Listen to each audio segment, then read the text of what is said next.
और वहां से सीधे आधे घंटे में आपके कार्यक्रम में आया। तो प्यारे बच्चों, सबसे पहले मैं आपको यही कहना चाहूंगा, अपना अनुभव बताना चाहूंगा।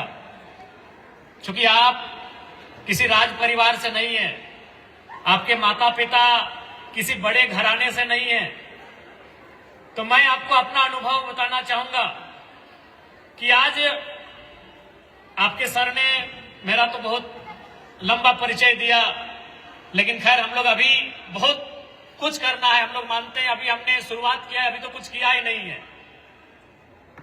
लेकिन आज जो आप एक एमएलए के रूप में मुझे देख रहे हैं, इस झारखंड के राजनीति में एक विधायक के रूप में हो, लेकिन आज भी अगर आप मेरे बारे में जाने तो मैं उसी बैकग्राउंड से आता हूं जिस बैकग्राउंड से में आने से पहले मैं एमएलए था।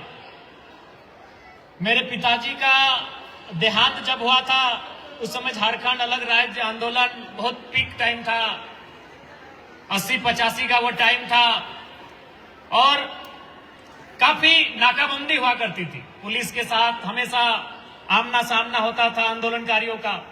उसी क्रम में एक लाठी हमारे पिताजी के सर पे लगी थी। उन्होंने घर में किसी को बताया नहीं, भविष्य में जाकर वो ब्रेन ट्यूमर बनने का काम हुआ। और जब मेरी आयु लगभग 2 साल के आसपास थी, मेरे पिताजी और मेरे दादाजी दोनों का डेथ हो गया था। यानी एक ही साल 3-4 महीना के अंतराल में मेरे पिताजी भी और मेरे दादाजी दोनों इस दुनिया के छोड़ के चले गए।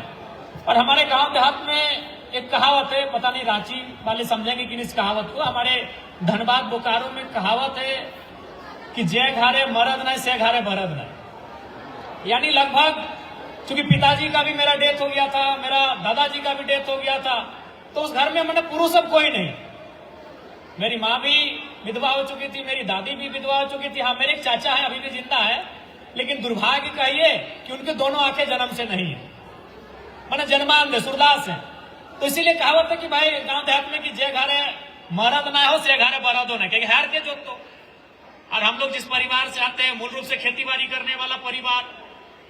हमारी माँ का उस समय उम्र मात्र 28 साल था, और उससे भी बड़ा दुख का बात क्या था कि जो मेरा छोटा भाई था वो माँ के कोख में था।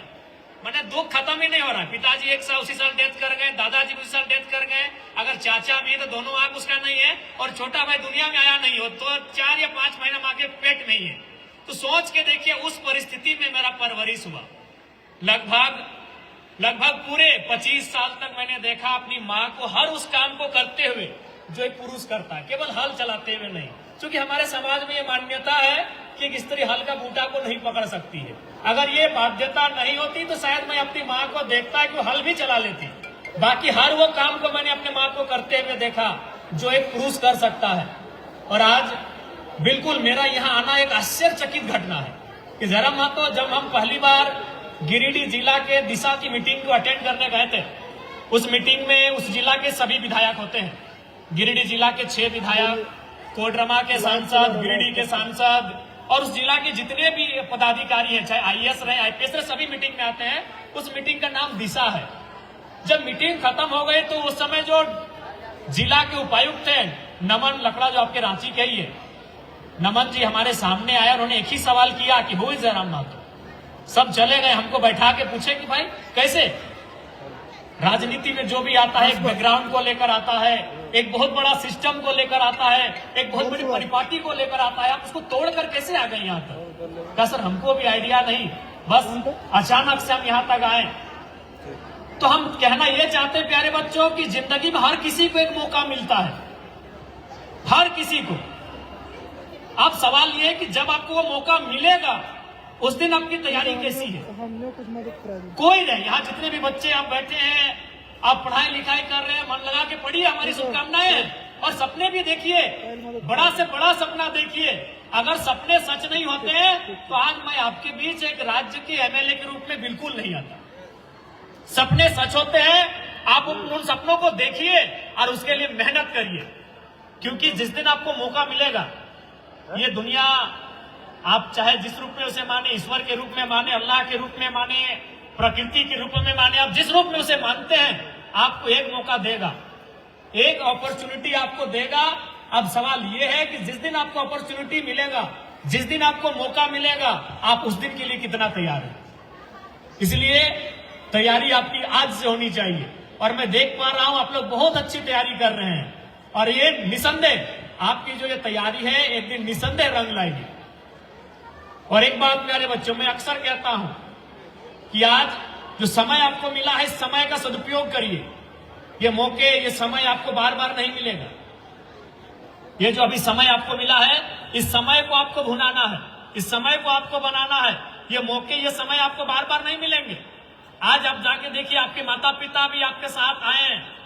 आप अपने माता पिता से पूछिए, आज उन्हें भी अगर हमें लगता है कि हम लोग मिडिल क्लास परिवार के बच्चे हैं, लगभग 70 से 80% माता पिता ऐसे हैं जो शायद अपने सपनों से कंप्रोमाइज कर चुके हैं।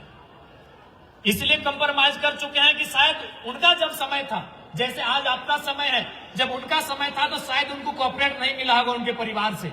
उनके माता पिता, जैसा आज आपके माता पिता आपको कोऑपरेट कर रहे हैं, आपको विद्यालय भेज रहे हैं, आपकी हर एक जरूरत की चीजों को पूरा कर रहे हैं। आपको किताबें चाहिए, किताबें हाजिर, आपको पुस्तकें, आपको बैग चाहिए, आपको कपड़े चाहिए, आपको जो भी सामग्री चाहिए, जो भी सामान आपको चाहिए वो हाजिर हो जा रही है। लेकिन आपके माता पिता से पूछिए, जब वो आपके जैसे थे, जब उनके पास मौका था अपने सपनों को गढ़ने का, लेकिन शायद वो अपने सपनों को गढ़ नहीं पाए क्योंकि उनके माता पिता का सहयोग उनको नहीं मिला है। इसलिए आप जितने भी छोटे छोटे भाई बहन जो आज इस विद्यालय में पढ़ाई करने आए हैं, एक बात स्पष्ट जान लीजिए कि आज जो आप इस विद्यालय में आए हैं वो केवल आप अपने सपनों को पूरा करने के लिए नहीं आए हैं, आप अपने साथ साथ अपने माता पिता के उन अधूरे सपनों को भी पूरा करने के लिए आए हैं जिन्होंने अपने समय में देखा था। आप केवल अपने सपनों को पूरा करने के लिए नहीं आए हैं कि हमें बड़ा होकर इंजीनियर बनना है, हमें बड़ा होकर डॉक्टर बनना है, हमें बड़ा होकर वकील बनना है, हमें बड़ा होकर आईएएस बनना है, हमें आईपीएस बनना है, हमें बीडीओ बनना है, हमें सीओ बनना है। आप केवल अपने सपने को पूरा करने नहीं आए हैं, आप अपने माता पिता के अधूरे सपनों के भार को भी लेकर आए हैं। क्योंकि हमने देखा अभी आप लोग जो प्रस्तुति कर रहे थे उसमें सभी खिलाड़ी थे, तो चूंकि आप खेल को समझते हैं तो हमें खेल से ही आपको उदाहरण देंगे। और चूंकि अभी T20 का वर्ल्ड कप भी हो रहा है, हम क्रिकेट से उदाहरण देंगे।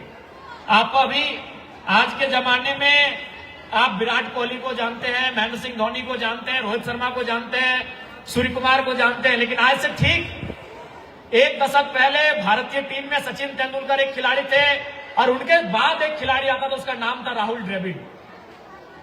राहुल द्रविड़ की लोग चर्चा नहीं करते, विशेषकर छोटे बच्चे। आप लोग इस बात को सुनिएगा, जो बच्चे पढ़ने के लिए आए हैं, चाहे वो 6ठी क्लास में है, 10वीं में है या जो क्लास में है, राहुल द्रविड़ का कभी नाम उतना हम लोग नहीं लेते हैं क्योंकि सचिन का नाम इतना बड़ा था कि राहुल द्रविड़ को हम लोग याद नहीं कर पाते हैं। और राहुल द्रविड़ कभी अपने जीवन में वर्ल्ड कप नहीं जीत पाए। सचिन ने तो जैसे तैसे 2011 में वर्ल्ड कप जीता और अलविदा कहा क्रिकेट को, लेकिन राहुल द्रविड़ कभी वर्ल्ड कप नहीं जीत पाए। अनुमान कोई भी जब खिलाड़ी होता है, अगर वो खेलता है, चाहे क्रिकेट खेले, जैसे अभी आपने उदाहरण दिया अरुणिमा सिन्हा का, आपने और 2 खिलाड़ियों को उदाहरण दिया, उन्होंने किसी ने माउंट एवरेस्ट को फतह किया तो किसी ने गोल्ड मेडल लिया।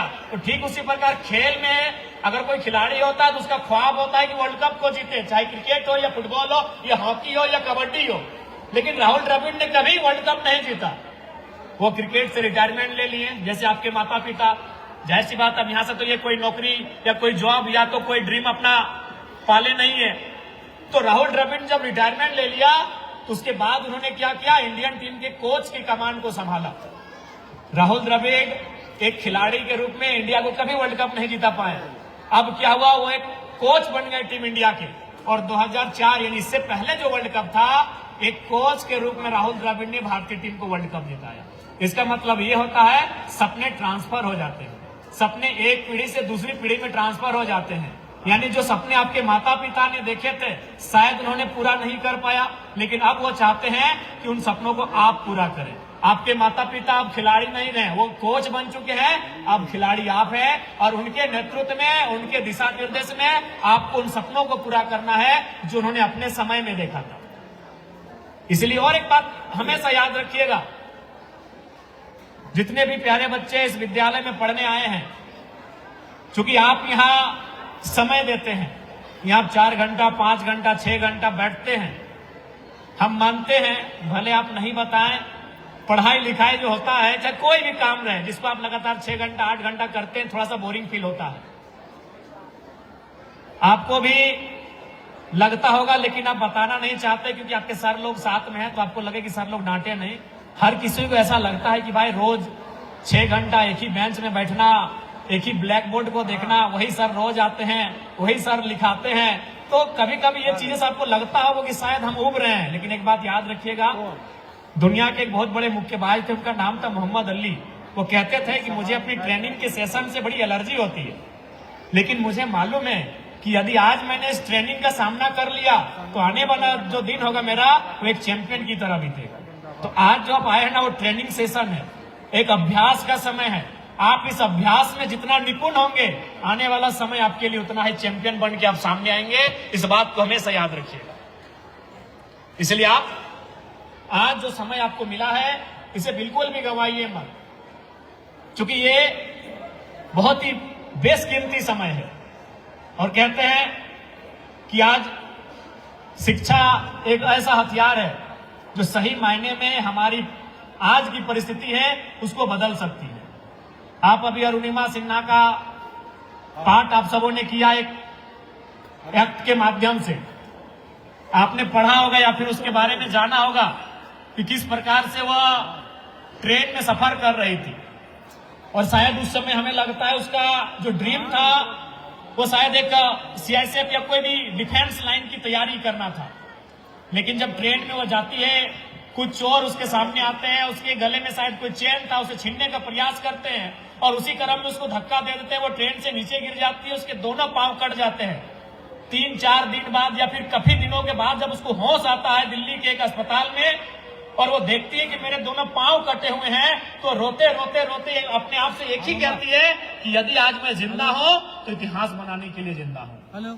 और जिसका दोनों पांव नहीं था, उसने माउंट एवरेस्ट की ऊंची चोटी को चढ़ के दुनिया में इतिहास बनाने का काम किया। तो आप तो खैर उससे बढ़िया हैं, उससे तगड़े हैं, उससे सक्षम हैं। अगर आप चाहेंगे तो सोच के देखिए इस जग में आप कितना बड़ा काम कर सकते हैं, है कि नहीं। अरुणिमा सिन्हा का दोनों पांव नहीं था, अभी आप लोग देख रहे थे ना बच्चा लोग, अरुणिमा सिन्हा के बारे में आपके बहन लोग भाई लोग जो यहाँ एक्ट आपको दिखाए, तो उसका कहानी क्या है, उसका दोनों पांव कट गया था। और वो क्या काम की, पारसनाथ पहाड़ नहीं, हिमालय की सबसे ऊंची चोटी माउंट एवरेस्ट जो होती है उसकी चढ़ाई को उसने चढ़ने का काम किया। तो आप उससे बहुत अच्छे हो, आप उससे तो कम से कम हर तरह से फिट हो, तो सोच सकते हैं उसके हौसले ने उसको कहां तक पहुंचाया। इसलिए आप जितने भी प्यारे बच्चे इस विद्यालय में पढ़ने के लिए आए हैं, एक बात हमेशा जान लीजिए, आप अगर यहां तक आए हैं तो सबसे पहले अपने आप से एक वादा करके आए हैं कि यहां से कुछ लेकर जाएंगे। ऐसे तो नहीं ना आए हैं कि भाई माता पिता ने कहा स्कूल जाना है तो अब चले आए, एडमिशन करा दिया तो हम एडमिशन करके पढ़ने चले आए। आप अपने आप से एक प्रॉमिस करके आए हैं, और उस प्रॉमिस को पूरा करना, उस प्रॉमिस को कैसे पूरा करना है, ये आपकी मेहनत पे निर्भर करता है। और ये समय भी सही समय है, ये सही समय है, यही समय है आप अपने आप को बना सकते हैं। आप अपने आप को अपने मेहनत के बूते, अपने संघर्ष के बूते आप अपने आप को बना सकते हैं। इसलिए आप तमाम प्यारे बच्चों को हमारी शुभकामनाएं रहेंगी, और साथ ही साथ हम आपसे यही कहेंगे कि मन लगाकर आप पढ़ाई करिए और अपने माता पिता के अधूरे सपने को और आप अपने सपने पूरा करिए, क्योंकि ये समय अगर चला जाएगा तो फिर आपको बड़ा पछतावा होगा। और एक बात हमेशा याद रखिएगा कि यदि आज आप जो मौका आपको मिला है, जो मंच आपको मिला है, यदि आप कुछ करने से चूक जाते हैं तो कम से कम आप एक पीढ़ी पीछे चले जाएंगे। यदि आप कुछ करने से चूक जाते हैं तो याद रखिएगा कम से कम आप एक पीढ़ी पीछे चले जाएंगे। एक पीढ़ी का मतलब क्या है, मान के चलिए आप सोच के आए हैं कि हम पढ़ लिख के आगे जाके कुछ बनेंगे, और यदि आप बन नहीं पाते, यदि आप कर नहीं पाते हैं, तो आप उम्मीद ये करेंगे कि भाई अब ये मेरा काम मेरा बेटा या बेटी करे, तो उसमें 25 साल का इंतजार करना होगा। यदि आज आप कुछ नहीं करते हैं तो याद रखिएगा कम से कम 25 सालों का अंतर हो जाएगा। प्यारे बच्चों, इस बात को हमेशा जहन में याद रखिएगा। इसीलिए ये जो समय आपको मिला है कुछ बड़ा करने के लिए मिला है। आप जो अपने आप को तपा रहे हैं, आप जो तपस्या कर रहे हैं, पढ़ना, मैं मानता हूं कि जो शिक्षा ग्रहण करना किसी तपस्या से कम नहीं है। एक साधु जितना निर्जन पहाड़ों में, पर्वतों में तपस्या करता है ना, उससे ज्यादा कठिनाई होती है लगातार 10 वर्षों तक, 12 वर्षों तक विद्यालय में पढ़ाई करना।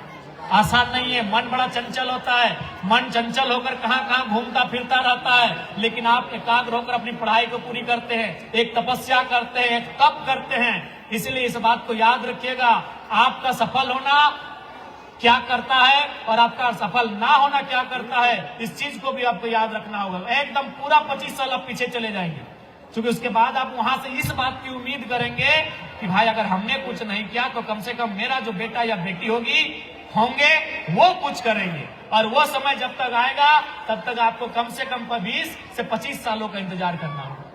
इसलिए प्यारे बच्चों, जो मौका मिला है उस मौके को बिल्कुल हाथ से जाने ना दे, इस मौके को आप बनाएं। और आप उम्र के उस पड़ाव में हैं। स्टूडेंट लाइफ एक ऐसा जीवन होता है जहां अगर सकारात्मक दिशा में, अगर पॉजिटिव वे में हम लोग काम करें तो बहुत कुछ कर सकते हैं। आपको उस दिशा में काम करने की आवश्यकता है और असंभव कुछ भी नहीं है इस दुनिया में। वो कहते हैं ना कि आपकी सोच तय करती है कि आप क्या करेंगे। आपने नेपोलियन बोनापार्ट का नाम सुना होगा। जो स्थान भारत में सरदार पटेल का है, भारत को एकीकृत किया था सरदार पटेल ने, वही काम नेपोलियन बोनापार्ट ने फ्रांस में किया था। लेकिन एक बार की घटना है, नेपोलियन बोनापार्ट की उम्र 10 से 12 साल थी, जो आपकी उम्र है। आप भी ज्यादातर स्टूडेंट, हमारे जितने भाई बहन हैं पढ़ने वाले 10, 12, 14, 15 साल के हैं, आप ही की उम्र में थे नेपोलियन बोनापार्ट। तो उनकी माँ उनको लेकर एक ज्योतिष के पास चली गई। अनुमान हमारी माँ भी हमारी बड़ी चिंता करती है, कोई पंडित के पास, कोई बाबा के पास हाथ दिखाने के लिए ले जाती है कि हाथ थोड़ा देखिए, इसके हाथ देखकर बताइए कि मेरा लड़का कैसा होगा। तो नेपोलियन बोनापार्ट की माँ भी उनको लेकर एक ज्योतिष के पास चली गई और बोली कि महाराज इसके हाथ को देखिए और बताइए कि मेरा जो लड़का है वो आगे चलकर कैसा होगा।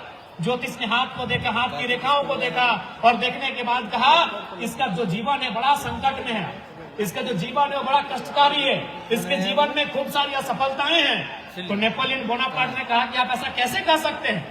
कहा आपकी हाथ की लकीरें ऐसा है, इस हाथ की लकीरों को कोई टाल नहीं सकता है, आपकी हाथ की लकीरों में ऐसा लिखा है, ऐसा ही होगा। विश्वास करिए, नेपोलियन बोनापार्ट जो शुरू से चाहते थे कि हम एक सेनापति बने, एक बड़ी सेना का, वो हमेशा एक छोटा सा, हम लोग उसे नाइफ कहें, छुरी कहें, चाकू कहें, हमेशा लेकर चलते थे अपने कमर में बांधकर। उन्होंने निकाला और जरा भी देर नहीं किया, उसे अपने हाथ में रखा और एक बार ऊपर से और एक बार नीचे से अपने हाथ की लकीरों को ही काटा और बोला ज्योतिष महाराज मेरे हाथ की लकीरें तो अब नहीं है, अब आप क्या कहेंगे।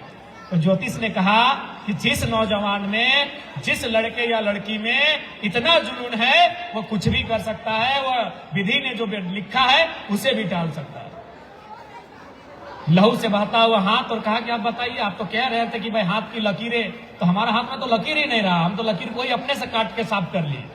तो आप उसी उम्र में हो, इसलिए कोई बहाना नहीं होना चाहिए कि मेरे तकदीर में नहीं है, मेरी किस्मत में नहीं है। ये कायरों की डिक्शनरी होती है, बहादुरों की डिक्शनरी नहीं है। बहादुर अगर 1% चांस भी रहता है तो वहां वो विजय हासिल करता है। और आप सभी बहादुर हो, इस विद्यालय में पढ़ने वाले सभी बच्चे बहादुर बच्चे हैं। हमें पूर्ण आशा है यदि आप चाहेंगे अपने सपनों को साकार करेंगे, वो आपको तय करना है कि अपने सपनों को साकार कैसे करना है। क्योंकि मैं मानता हूं कि आपके पास अच्छे शिक्षक है, शिक्षिकाएं, आपके माता पिता भी आपको अच्छा दिशा निर्देश दे रहे हैं, लेकिन सबसे महत्वपूर्ण हो जाता है कि आप क्या सोचते हैं। आप क्या सोचते हैं अपने बारे में। आप अगर अपने बारे में सोचते हैं बेहतर, तभी बेहतर होगा। क्योंकि देश के महान संत विवेकानंद जी हमेशा कहते थे, a little talk to himself every day, otherwise we loss the chance to meet the best person of the world. आप दिन में एक बार खुद से बात कर लिया करो, नहीं तो दुनिया के सबसे अच्छे इंसान से मिलने का मौका गवा दोगे। इसलिए प्यारे बच्चों, हमेशा याद रखिए, चाहे वो आपके शिक्षक हो, आपके माता पिता हो या कोई और हो, जो आप अपने को समय दे सकते हैं वह समय आपको कोई नहीं दे सकता है। यदि आपकी माँ यहाँ बैठी है तो इस बात से आप इस बात के लिए तसल्ली नहीं रखिए कि वो मेरी माँ है, उसका समय सिर्फ मेरे लिए है।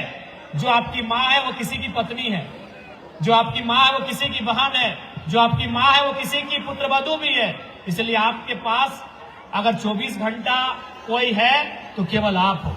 आप अपने अपना आपका लक्ष्य क्या होगा, उसकी तैयारी क्या होगी, उसे आपको तैयार करना होगा।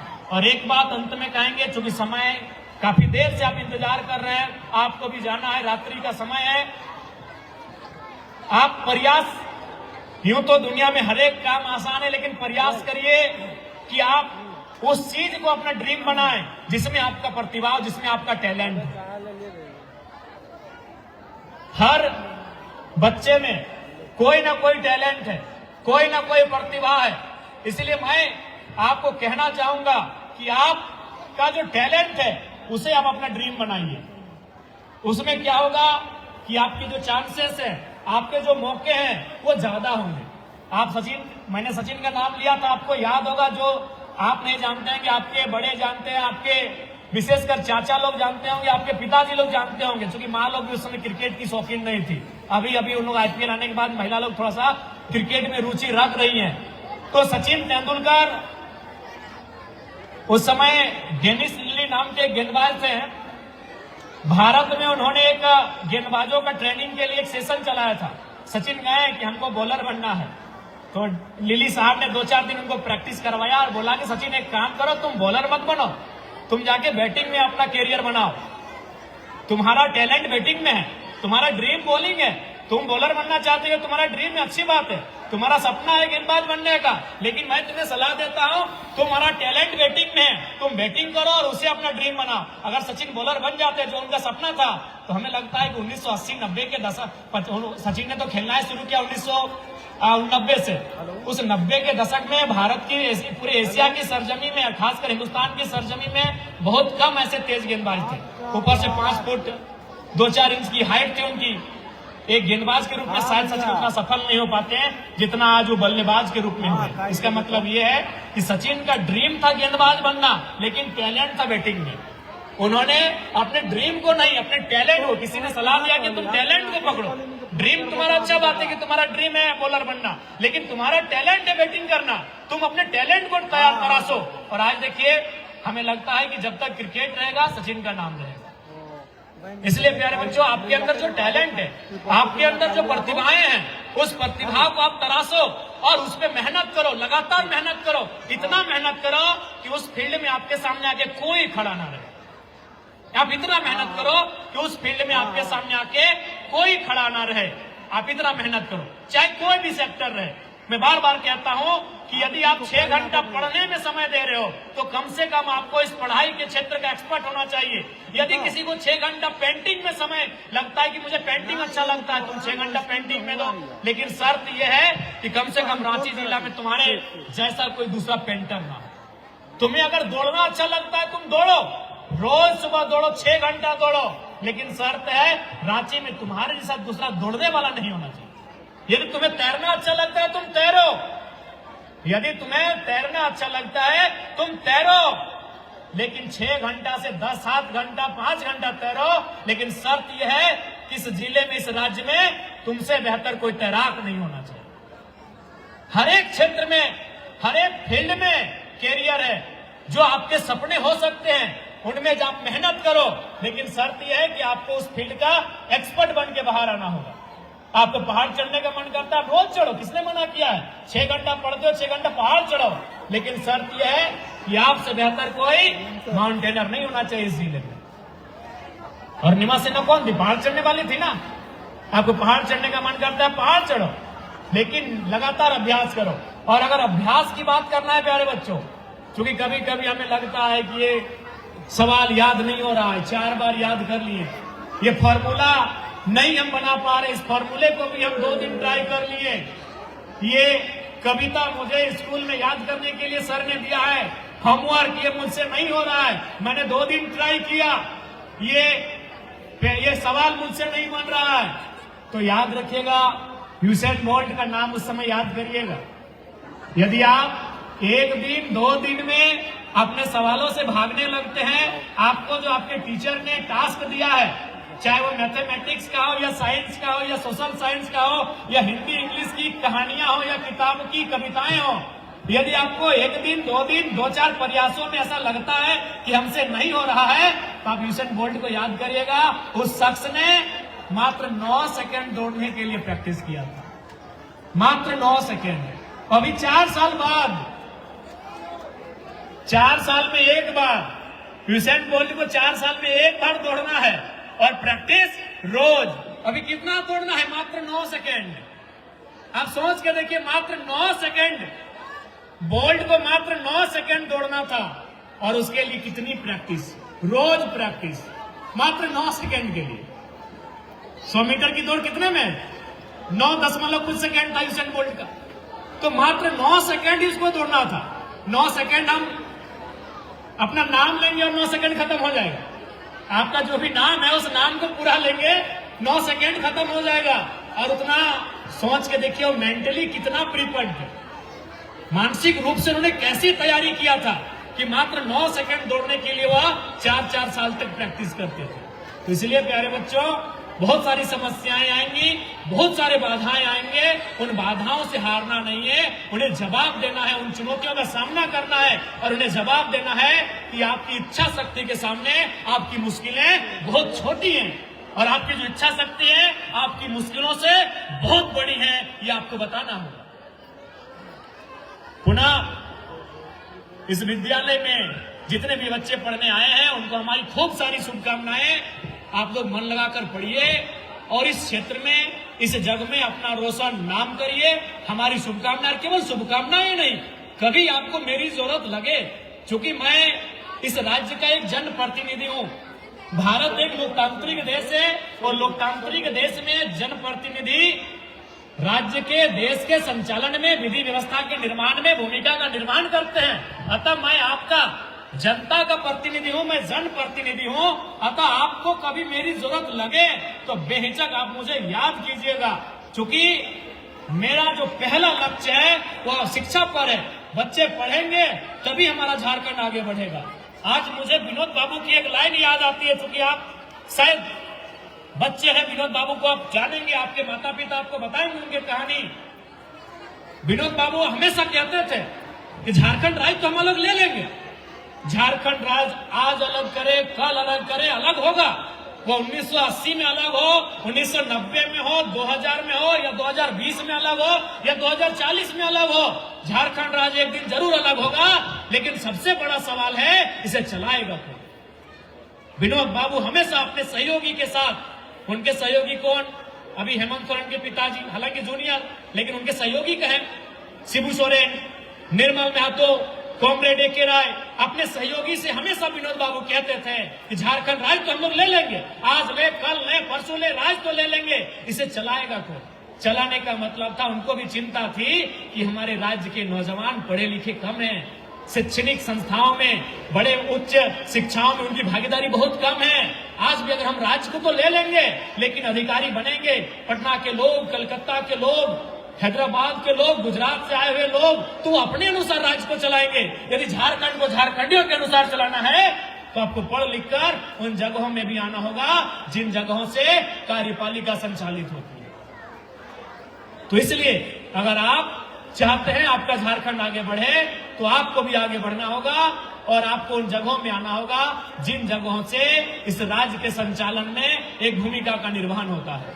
इसलिए प्यारे बच्चों, हमारी शुभकामनाओं के साथ आप इस बात को एकदम ध्येय, एक संकल्प ले लें, एक प्रण ले लें। और आज महज एक कार्यक्रम नहीं, इन कार्यक्रमों को आप एक संकल्प के रूप में लीजिए, आप एक प्रण के रूप में लीजिए कि आपको बेहतर करना है। और छोटा बच्चा लोग, आप लोग को भूख लग गया है क्या? हाँ, खा के नहीं आए हैं?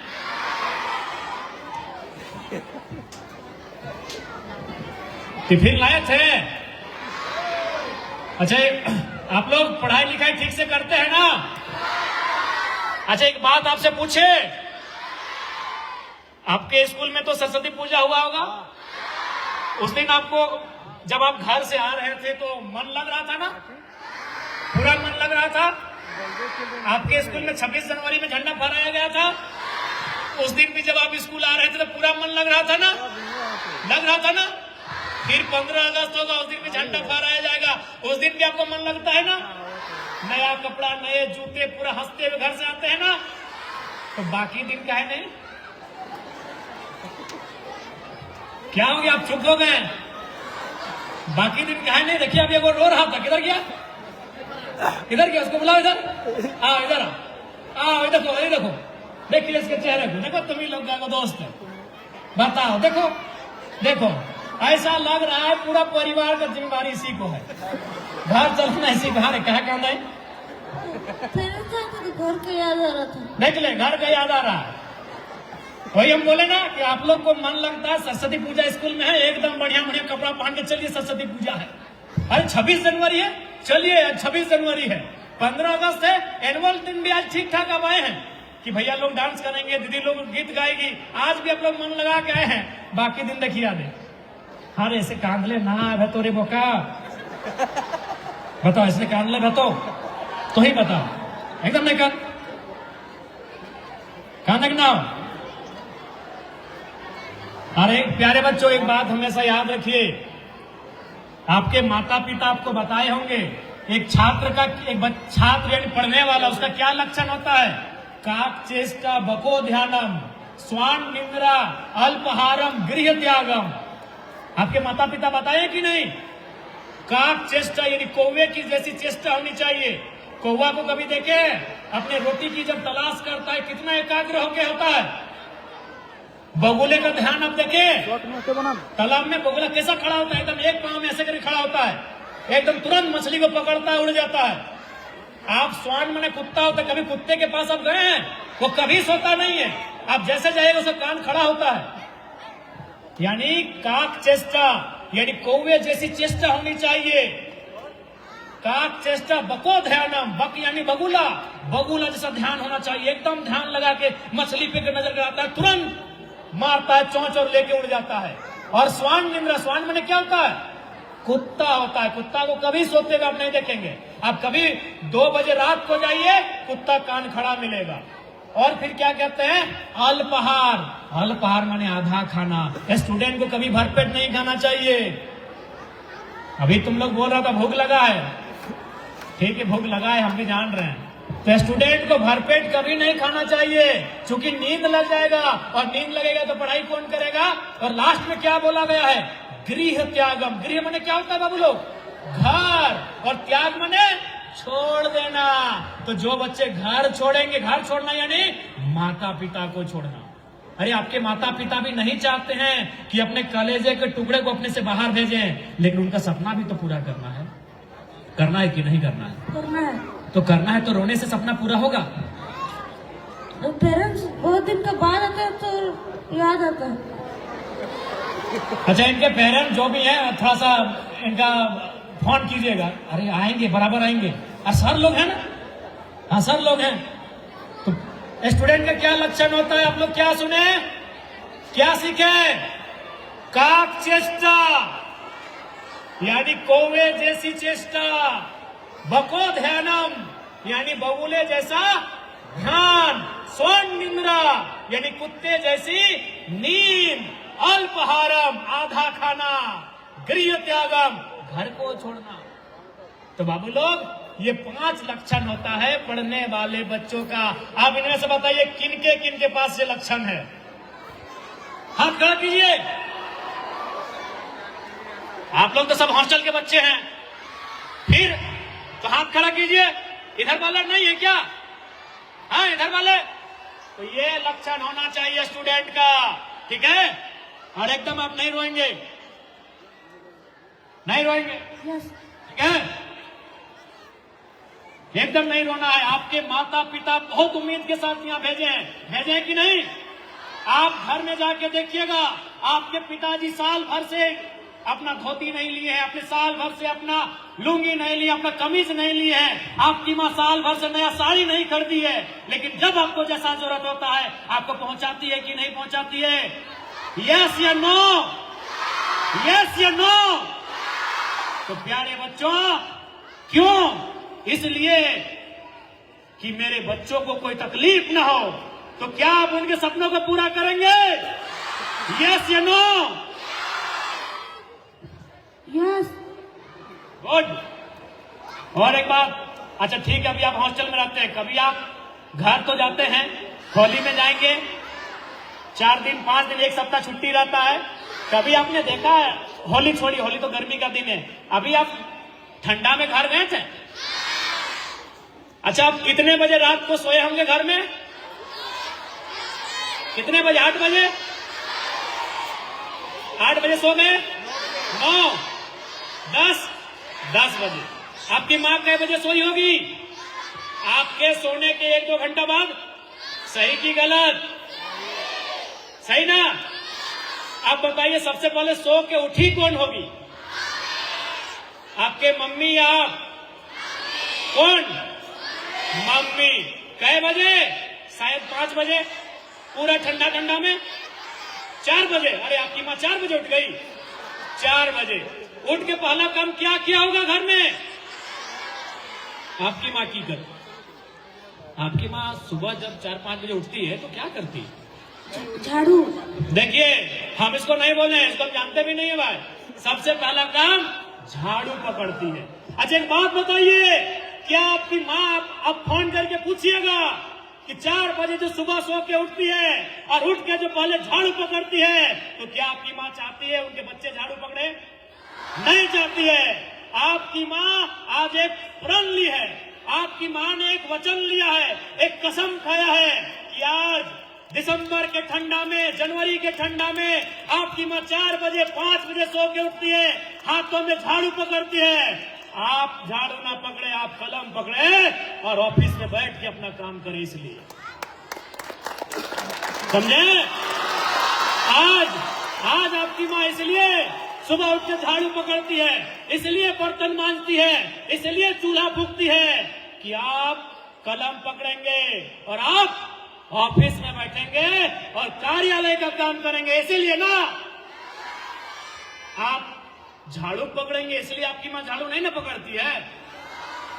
आप आगे जाके कहीं बर्तन मांजेंगे इसलिए आपकी माँ बर्तन नहीं ना 4 बजे उठ के मांजती है। वह जानती है कि हम तो दुख है ही हमको, लेकिन मेरे बच्चे दुखी ना हो, इसलिए आपकी माँ, आपने बताया भाई क्या नाम है आपका? त्रिश दिवाकर। ग्रीस, ग्रीस, त्रिश, दृश दिवाकर आपने बताया। पर शायद यहाँ बैठे हुए बहुत सारे बच्चे, हमें लगता है अधिकांश बच्चों की माँ हाउस वाइफ है ना, जो सुबह 4 बजे 5 बजे उठती हैं और घर का काम करती है। इसलिए करती है कि आपके हाथ में झाड़ू नहीं, आपके हाथ में कलम हो, आप शिक्षक बने, आप डॉक्टर बने, आप वकील बने, आप सीओ बने, आप बीडीओ बने, आप दरोगा बने और इस देश को, इस राज्य को चलाए। इसलिए आज आपकी माँ इतना मेहनत कर रही है। आप बताइए आपको क्या करना है?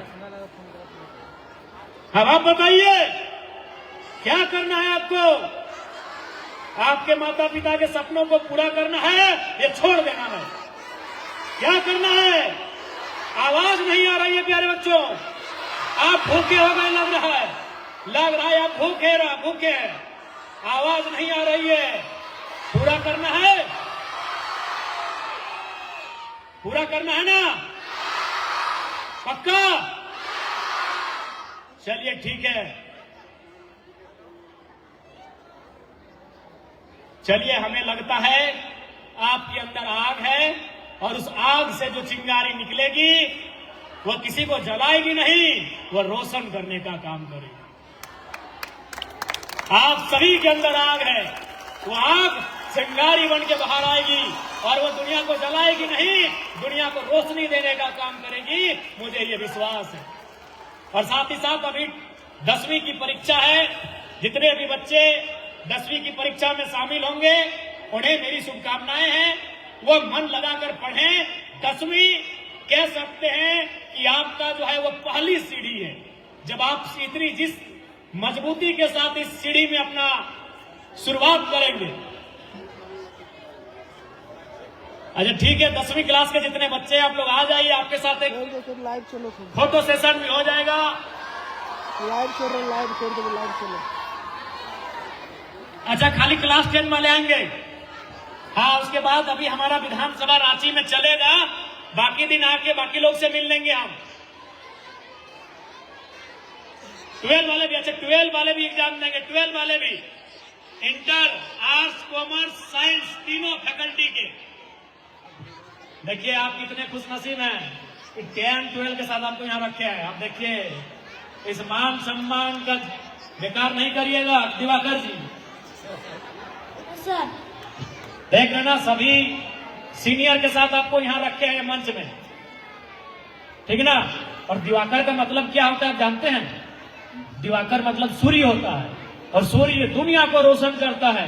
तो आपके माता पिता ने यदि आपका नाम दिवाकर दिया है, इसलिए दिया है कि आपको रोशन करना है। और रोशन कैसे करेंगे? जब आप पढ़ेंगे। गुड, शाबाश।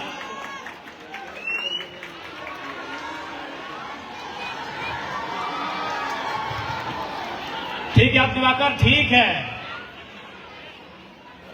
ठीक है दिवाकर जी, अंदर से एनर्जी है ना? Yes sir. आप रोने का मन नहीं ना है?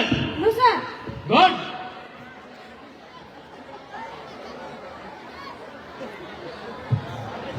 तो पुनः प्यारे बच्चों, विशेषकर जितने मेरे छोटे बच्चे हैं, छोटे भाई बहन, आप लोग मन लगा के पढ़िए। हमारी ढेरों शुभकामनाएं, और 10वीं और 12वीं के सभी बच्चों को बहुत सारी शुभकामनाएं। सभी माता पिता जो आए हैं उनको भी शुभकामनाएं। अपने बच्चों को पढ़ाइए, अच्छे से पढ़ाइए।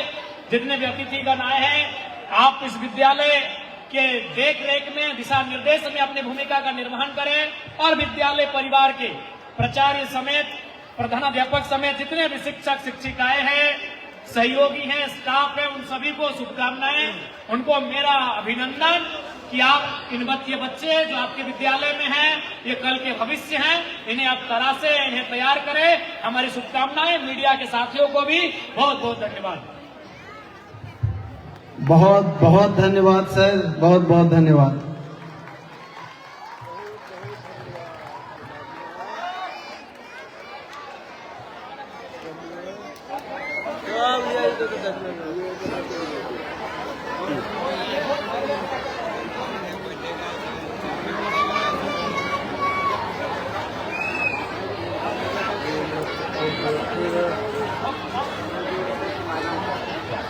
दिवाकर रोने का नहीं देना चाहिए।